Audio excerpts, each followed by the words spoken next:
SUVs are hot property at the moment, with each manufacturer clamouring to get their own one into market.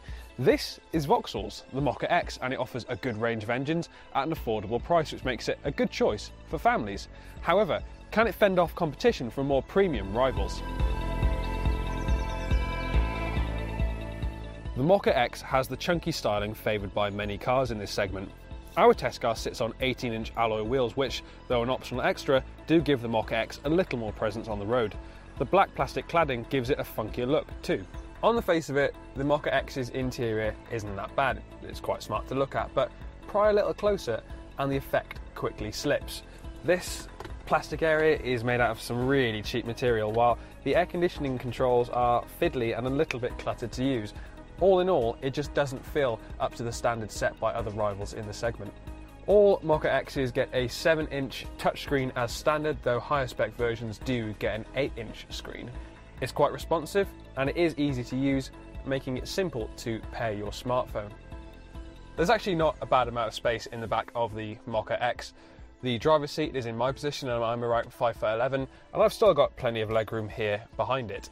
That said, the headroom does feel a little bit restricted, and because of the sloping roofline, it feels a little bit claustrophobic in here. Also, as is the same in the front, the materials used are quite unpleasant, although there is a 12-volt charging socket for devices. Now, with a reasonably big car, you do expect to find a reasonably big boot, but unfortunately the Mokka X's isn't anything to write home about. It offers 356 litres of storage space, and that's actually less than you'll find in rivals such as the Seat Ateca.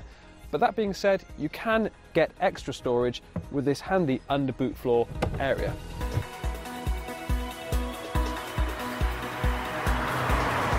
The Mokka X is available with a range of engines going from a 1.4 litre turbo petrol to a 1.6 litre turbo diesel.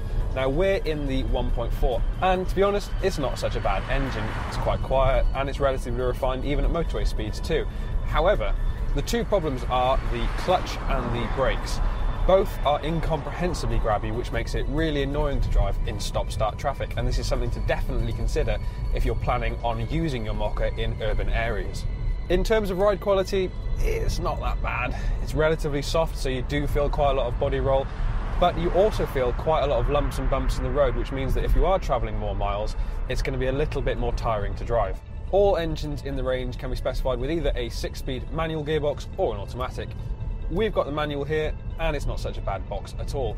Now, Vauxhall claims you'll get 47.1 miles per gallon on a combined cycle. Now, in truth, you probably get a little bit less than that, and you will see slightly less if you have picked the automatic gearbox, but those figures are about on par with other rivals in the segment.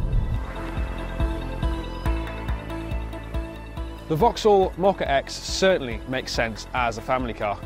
It's got a good amount of standard equipment, it's relatively comfortable, and it's got a decent amount of space inside too. However, its interior quality does let the side down, and this is a key area where rivals such as the all-conquering Nissan Qashqai simply do things better.